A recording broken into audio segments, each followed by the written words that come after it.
جس شخص کی بیوی ناراض ہو بغیر کسی شرعی وجہ کے، جیسے ہماری آج کل کی ناراضگی ہیں، پیچھے کوئی شرعی وجہ نہیں، اور اس کو خامند کو ناراض کر کے وہ رات گزار رہی ہے، تو ساری رات اس پہ اللہ کی لعنت برستی رہتی.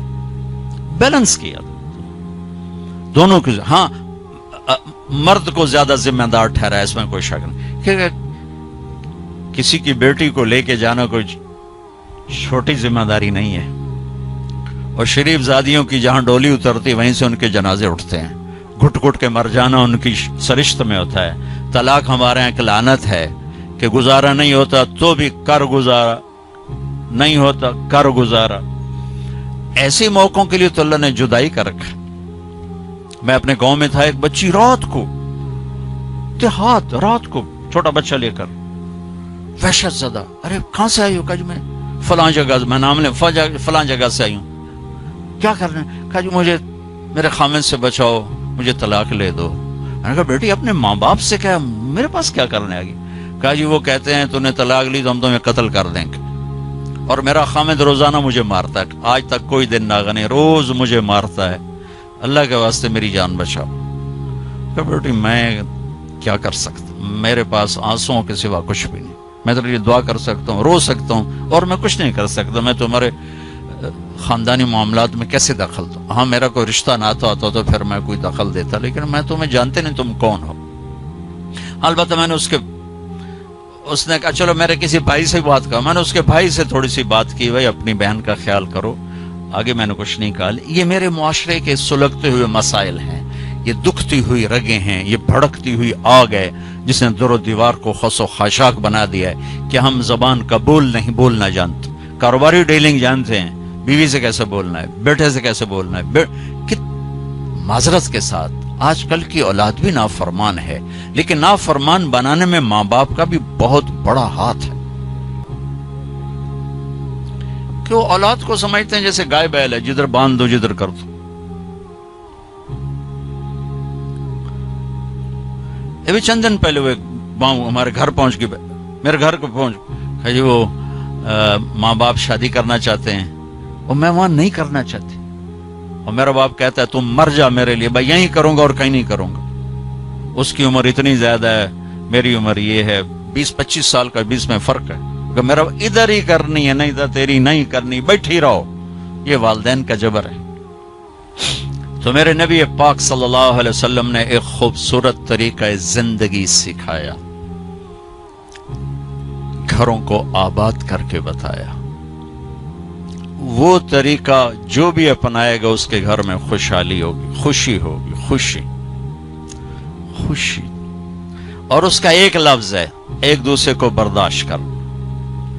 یہ آتے ہی بیوی میری غلام بن کے چلے، میں حاکم ہوں، اور بیوی آتے کہ ہونی تھے میری چلے گی، تیری ماں دی نہیں چلے گی، تو سوائے پھر بھڑکتی آگ کے کچھ بھی نہیں ہوگا. رشتوں کو میرے بھائی بہنوں صرف برداشت سے چلایا جاتا ہے، رشتوں پر مسلط ہو کے رشتے آباد نہیں ہوتے. جھکنا پڑتا ہے، سہنا پڑتا ہے، دبنا پڑتا ہے. جو دبنا سیکھے گا اللہ کی قسم اس کی زندگی خوبصورت ہو جائے گی. اس کا شکل صورت سے تعلق نہیں، سونے چاندی زیور سے تعلق نہیں. خوبصورت اخلاق زندگی کو 4 چاند لگا دیتے ہیں. بد اخلاقی زندگی، میرے نبی میں ایک حدیث یاد آ گئی، اجتنبوا الدمن الخضراء. تو آپ کے الفاظ تھوڑا مشکل تھے، تو صحابہ نے کہا یا رسول اللہ، آپ نے کہا الدمن الخضراء سے بچو. یا رسول اللہ دمن خضراء کیا ہوتا ہے؟ آپ نے کہا المرأة الحسنہ فی المنبت السوء. بد اخلاق خوبصورت عورت سے بچو، اس کے حسن پہ نہ ریچھ جانا ورنہ زندگی تباہ ہو جائے گی. بد اخلاق سے بچو، بد اخلاق سے بچو. آدمی بھوک پر گزارا کر سکتا ہے، کڑوے بول پہ گزارا نہیں کر سکتا. عزت دو ایک دوسرے کو، گھروں کو آباد کرنا، عزت دو. میرے نبی نے عزت دے کر دکھایا. عرب میں جب عورت ناپاکی کی حالت میں ہوتی تھی تو وہ اپنے خامد کے ساتھ نہیں سو سکتی تھی، الگ الگ کر دیا جاتا تھا اسے.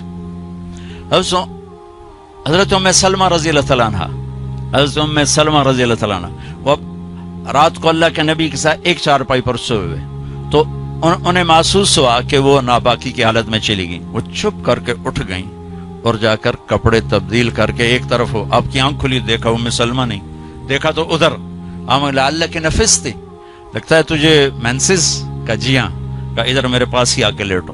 دوبارہ اپنے پاس آ کے ان کو لٹایا. یہ عزت ہے جو میرے نبی نے اپنے گھر والوں کو دی ہے. جہاد کا سفر تھا، جہاد کا، اور قافلہ چلنے لگا. حضرت عائشہ بیٹھ گئیں، ٹھیک، تو یوں دیکھا تو گلے میں ہار کوئی نہیں. تو انہیں کہا یا رسول اللہ میرا تو ہار گم ہو گیا. تو آپ کہتے تجھے ہار کی پڑی، ادھر جہاد کا سفر ہے، چل. آپ نے کہا چلو بھائی عائشہ کا ہار ڈھونڈو. سارے لشکر کو ہار ڈھونڈنے پہ لگا دیا، اور ڈھلتا سورج ٹھنڈا ہو گیا تھا جب سفر کی تیاری ہو رہی تھی، تو شام ہو گئی، ہار نہیں ملا.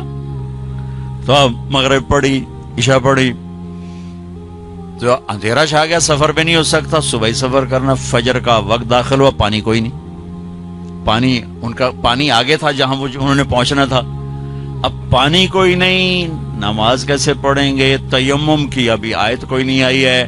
تو سارے لوگ ابو بکر کے پیچھے بڑھ گئے، تیری بیٹی کی وجہ سے نا آج یہ دن دیکھنا پڑ رہا ہے. اب بتا، پانی ہے نہیں تو نماز کیسے پڑھیں گے؟ اب ابو بکر کو بیٹی پہ غصہ چڑھا، وہ آئے سیدھے اللہ کے نبی کے خیمے میں. تو آگے اللہ کے نبی، اما عائشہ فرماتی میری گود میں سر رکھ کے سوئے ہوئے تھے اور وہ ایسے بیٹھے ہوئی تھیں. تو باپ تو ڈانٹ سکتا ہے، لیکن اب ڈانٹیں تو وہ سوئے ہوئے ہیں، تو اب وہ ایکسپریشن سے ڈانٹ رہے ہیں تیری وجہ سے. اور ان کے یوں پسلی میں نا آ کے انگلی ماری، زور سے، ایسے زور سے انگلی ماری. وہ کہتے میں ایسے ہو گئی تاکہ میں ہلوں نہیں کہ اللہ کے نبی کی آنکھ نہ کھلے. تو یہ کہ غصہ اتار کے باہر آ گئے، باہر بتانے پڑ رہے.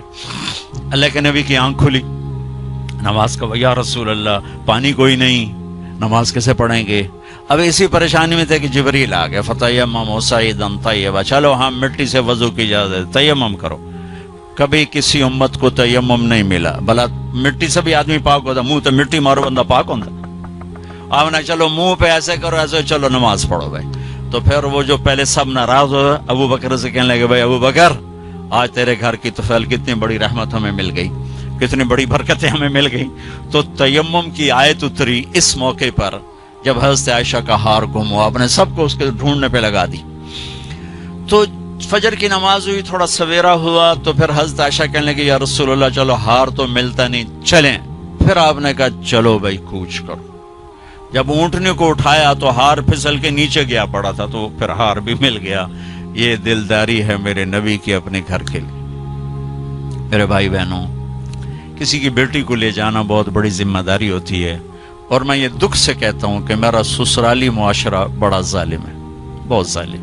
کوئی لاکھوں میں ایک گھر ایسا ملتا ہے جس کو لے جاتے ہیں اس کو عزت دیتے ہیں، ورنہ تانے کے سوا کچھ نہیں ہوتا. نہ ساس کے پاس، نہ سسر کے پاس، نہ خامند کے پاس، نہ خامند کی بہنوں کے پاس. صرف اس کے عیب ہی دیکھے جاتے ہیں. خوبیاں دیکھنے والا گھر کوئی کوئی ہوتا ہے. ایک حدیث یاد آئی، آپ نے مدینے والوں کی تعریف کرتے ہوئے فرمایا کہ یہ جو میرے مدینے کے صحابہ ہیں نا، انصار، یہ اتنے عالی لوگ ہیں کہ ان کے گھر میں کسی کی بچی آ جائے اسے یوں لگتا ہے جیسے میں اپنے ہی گھر میں آ گئی. یا اپنے انصار کی تعریف فرماتے ہوئے فرمایا کہ یہ میرے مدینے والے ساتھی ایسے ہیں، ان کے گھر میں کسی کی بچی کی ڈولی اترے اسے یوں لگتا ہے میں اپنے ہی گھر میں ہوں. تو سسرال والوں سے کہتا ہوں، جس کی بیٹی لے جاؤ اسے اپنا گھر بنا کے دے دو، اسے اپنا گھر محسوس کرے، اپنا گھر اسے بنائے. ورنہ جانے والی بیٹی کا اللہ نے حق رکھا ہے، شریعت نے حق رکھا ہے کہ اگر وہ تمہاری طرح مالدار ہیں تو انہیں الگ گھر میں اتارو تاکہ کوئی ان کی زندگی میں داخل نہ ہو سکے، وہ اپنی زندگی گزاریں. ان میں جو جھگڑا ہوگا تھوڑا ہوگا، لیکن ادو ساس بولی، ادو سورا، ادو نو بولی، ادو او بولے، ادو او بولیا، وہ تو نیری کھجڑی پک جانتی، مطلب مناوے کہنو تو رساوے کہنو. تو شریعت نے حق رکھا ہے کہ اس کو الگ گھر میں اتارو. اگر اس کی گنجائش نہیں تو گھر میں ایک پورشن اس کے لیے لے کر رکھو. ایک پورشن کی گنجائش نہیں تو ایک کمرہ، ایک ٹوائلٹ، ایک کچن اس لڑکی کا حق. کچن اس کے ذاتی استعمال میں ہو، ٹوائلٹ اس کے ذاتی استعمال میں ہو، کمرہ اس کے ذاتی استعمال میں ہو. یہ 3 چیزیں اس کا لازمی حق ہیں. اگر یہ بھی نہیں کر سکتا تو وہ تسبیح پڑھے تھے، روزے رکھے تھے، اللہ اللہ کرے کسی دی بیٹی نو ضرور دھکے دیونے تے ذلیل کرنا. ایدوں ہی دھکے تے ایدوں ہی دھکے، پھر چپ کر کے شادی نہ کرے، بس بہ کے اللہ اللہ کرے. یہ اللہ نے جانے والی کا حق رکھا ہے. ہماری معاشرت ہندو معاشرت ہے جس میں جوائنٹ فیملی سسٹم چلتا ہے. یہ بہت اچھا تھا، بہت اچھا تھا، ایک دوسرے کی مدد ہوتی تھی. ابھی ایک مصیبت بن گیا ہے کہ ایک دوسرے میں دخل دینا ایک فرض بن گیا، ایک دوسرے کی زندگی کو تلخ کرنا یہ فرض بن گیا. کس میں جھگڑا نہیں ہوتا، بڑوں کا کام ہوتا ہے سلجھانا، ہم اسے الجھانے میں لگ جاتے. میرے نبی اپنی بیٹی کے گھر آئے، حضرت عائشہ، وہ آگے پریشان، حضرت فاطمہ وہ آگے پریشان بیٹھی. آپ نے کہا کیا ہوا؟ کہ میرا اور علی کا جھگڑا ہو گیا. ایسی پاکیزہ جوڑی کہ جنت میں نور کی چمک اٹھے گی. لوگ پوچھیں گے جنت یہ نور کہاں سے ہے؟ تو فرشتے کہیں گے اوپر کی جنت میں علی و فاطمہ مسکرائے ہیں، ان کے دانتوں کے نور سے نکلے نور نے جنت کو روشن کر لیا ہے. یہ اتنا بڑا جوڑا ہے. لیکن دنیا ہے. آپ نے کہا علی کی طرح، یہ باہر نکل گئے. آپ ان کے پیچھے گئے، دیکھا تو مسجد میں سوئے تھے. ان کو کہا ابو تراب اٹھو، یہ ٹائٹل یہاں دیا، ابو تراب اٹھو. ان کو لے کر آئے، گھر تشریف لائے، زمین پر لیٹ گئے. علی کو دائیں طرف لٹایا اور فاطمہ کو بائیں طرف لٹایا. علی کا ہاتھ پکڑ کے اپنے پیٹ پر رکھا، ادھر سے فاطمہ کا ہاتھ پکڑ کے علی کے ہاتھ پر رکھا اور بیٹی کے ہاتھ کے اوپر اپنا ہاتھ رکھا. اب یہ علی کا ہاتھ، یہ فاطمہ کا ہاتھ، یہ میرے نبی کا ہاتھ علیہم الصلوات و تسلیمات. ٹھیک. اور فرمایا بولو بھائی ہماری صلح ہوگی. پوچھا نہیں کی لڑائی اے جڑے پوچھن والے ہو لڑا کے آ جان، تو کیا کیا ابھی، تو کیا کیا، وہ ڈھیر لڑ لڑ کے ویلے ہوئے بیٹھے. تو میرے نبی نے پوچھا نہیں ہاں بھائی تو کیا کہتا اور تو کیا کہتی. میرے نبی نے یہ کیا اور کہا علی فاطمہ کہو ہماری صلح ہو گئی. دونوں نے کہا جی ہماری صلح ہوگی. ٹھیک ہے. پھر آپ نکلے خوش خوش، چہرہ نورانی. صحابہ نے عرض کیا رسول اللہ آج آپ بڑے خوش نظر آ رہے. کہ میں علی و فاطمہ کی صلح کرا کے آ رہا ہوں. یہ بڑوں کا کام ہوتا ہے. اب لڑکی والے اپنے اٹھا لیتے ہیں، کمر کس لیتے ہیں سوٹے، اور ادھر لڑکے والے اپنے سوٹے کس لیتے ہیں. بچی بچے کی زندگی برباد ہو کے رہ جاتی. جوڑنے کی بجائے دونوں طرف توڑ چکے. نہ قرآن کا پتہ ہے نہ سیرت کا. دیکھو میں ہاتھ جوڑتا ہوں، قرآن پڑھو، اپنے نبی کی زندگی پڑھو، تاکہ ہمیں اور آپ کو پتہ تو چلے کہ زندگی کیسے کیسے ہیں، زندگی گزارنی کیسی. میرے نبی سے پوچھ کے موت آئی، پوچھ کے موت آئی. واحد ہستیاں جن سے موت پوچھ کے آئی. ٹھیک ہے. 12 ربیع الاول 11 ہجری 7 جون 633 عیسوی جبریل اندر آئے. یا رسول اللہ باہر ملک الموت کھڑا ہے، اندر آنے کی اجازت چاہتا ہے. یہ وہ دربار جہاں موت پوچھ کے آئی. تو آپ نے کہا آ جائے. ملک الموت اندر آیا اور کہا السلام علیکم یا رسول اللہ. اور پھر کہا یا رسول اللہ آپ پہلی ہستی ہیں جنہیں میں سلام کر رہا ہوں، میں نے کبھی کسی کو سلام نہیں کیا. یا رسول اللہ آپ پہلی ہستی ہیں. اللہ نے فرمایا پوچھ کے اندر جانا، بغیر پوچھے نہ جانا. اللہ اکبر. پوچھے گا اللہ ہم میں سے کسی سے. یا رسول اللہ اللہ نے فرمایا آنا چاہیں تو لے آنا، رہنا چاہیں تو چھوڑ کے آ جانا. ٹھیک ہو. اچھا آپ کیسے تھے؟ اما عائشہ ایسے بیٹھی اور آپ اما عائشہ کے سینے پر سر رکھ یہ کیفیت ہے. تو آپ فرماتے اچھا ٹھیک ہے، میں اٹھتا ہوں، میں وضو کرتا ہوں، 2 نفل شروع کرتا ہوں. جب میں سجدے میں جاؤں میری جان نکال لینا. ہم دعائیں میں یا اللہ سجدے کی موت عطا فرما. کتنے لوگ ہیں دعائیں کرتے ہیں یا اللہ نماز پڑھ رہے ہیں موت آ جائے، سجدے میں سر ہو موت آ جائے. کتنی عام تمنا. میں خود دعا مانگتا ہوں. تو آپ کہتے کہ تم ٹھہرو میں وضو کر لوں، جب میں سجدے میں سر رکھوں میری جان نکال لینا. آپ نے اپنی بیگم کے سینے پر سر رکھے ہوئے ہی موت کو قبول کیا کہ یہیں نکالو، یہیں نکالو، وہیں لیٹے لیٹے. اس لیے میری ماں حضرت عائشہ فرماتی تھی میرے نبی میرے سینے اور ٹھوڑی کے درمیان اللہ کے پاس حاضر ہو، مات فی سحری و نحری۔ یہ بھی ایک پیغام تھا، یہ بھی ایک پیغام تھا کہ آپ اپنی بیگم کے سینے پر سر رکھ کے دنیا سے جدا ہوئے ہیں اور اللہ کی بارگاہ میں پہنچے۔ تو بھائیو، لمبی ایک خوبصورت زندگی ہے، میں گھنٹے سوا گھنٹے میں کیا بتا سکتا ہوں، اور یہ اتنا اندھیرا ہے کہ اس میں کروڑوں شمعیں جلیں گی اور اربوں پروانے قربان ہوں گے، تب جا کے صبح ہوگی۔